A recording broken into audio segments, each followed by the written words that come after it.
it's Mick and Dan here on the Neunaber stand at NAMM 2017. We're here with Bray, who's going to tell us about a very exciting new product, Iconoclast from Neunaber. Bray, fill us in. What exactly is this? Iconoclast is a stereo parametric speaker emulator.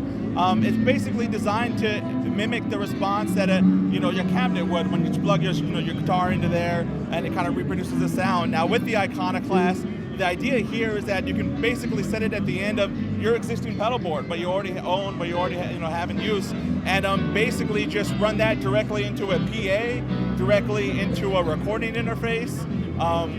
It has balanced and unbalanced connections at the outputs in stereo. So this can even serve as a replacement for a stereo amplifier setup, whether you're at the rehearsal, at a gig, just right into some powered speakers, a PA, and you're pretty much set to go.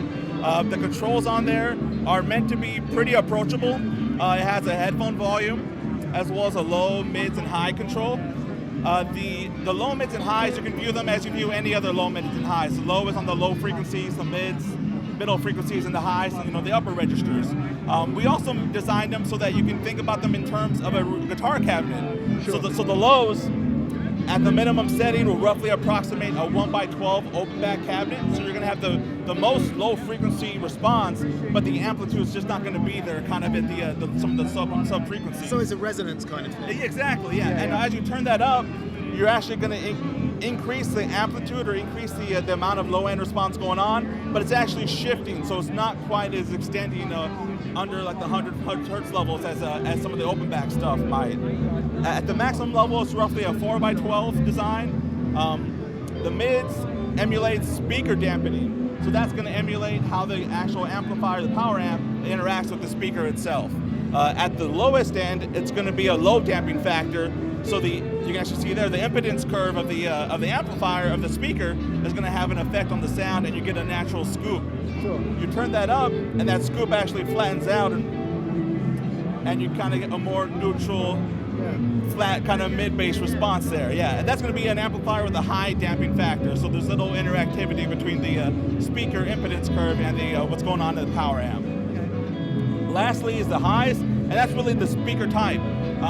The biggest characteristic, the biggest defining characteristic of the speaker is going to be where it cuts off on the high frequency and where that kind of the emphasis is at. And this basically allows you to control a shelf there, and it's a pretty strong EQ control there that spans a range of speaker types, materials, and sounds produced by those. So you're specifically calling it a speaker emulator. It's not an amplifier, it's a speaker emulator. It's not an amplifier. You can't.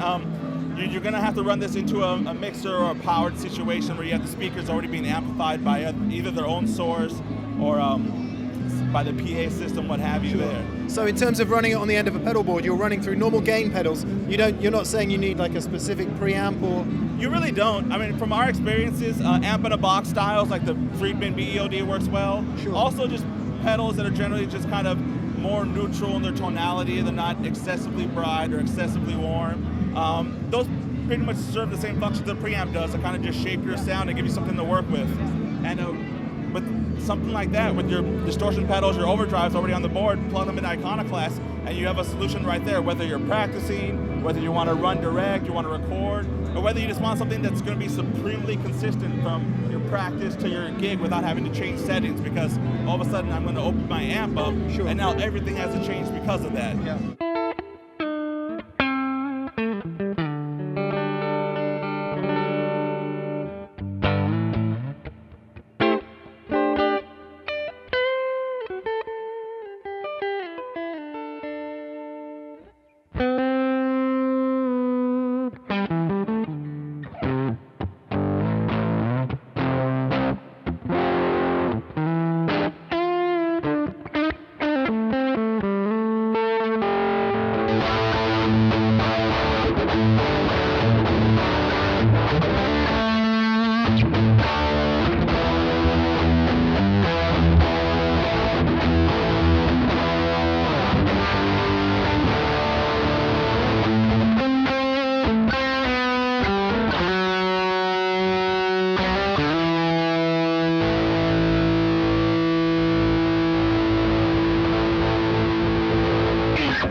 So what you were hearing there, well, the reason this video is split in two halves is because there was a stereo out from the Iconoclast here, which is going straight into our camera, so you'll hear that in stereo, and we're having to do this talking separately. Dan, what was your impression when you were playing it?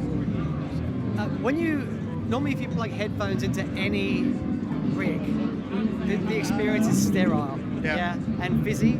But the first thing I noticed that was it was really enjoyable to play with the headphones, which is quite a unique experience. Well, interesting. I was talking to Brian Neunaber just before we shot this video, and he was saying he's not a big fan of guitar speakers in the main. Right. He doesn't like the way they sound, and so he's approaching this to try and solve some of those problems. You know, so maybe that's part of what you're hearing there. No, it's really interesting.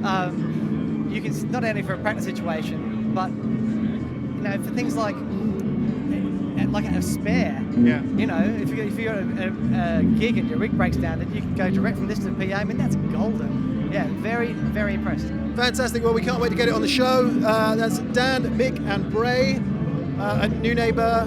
See you soon.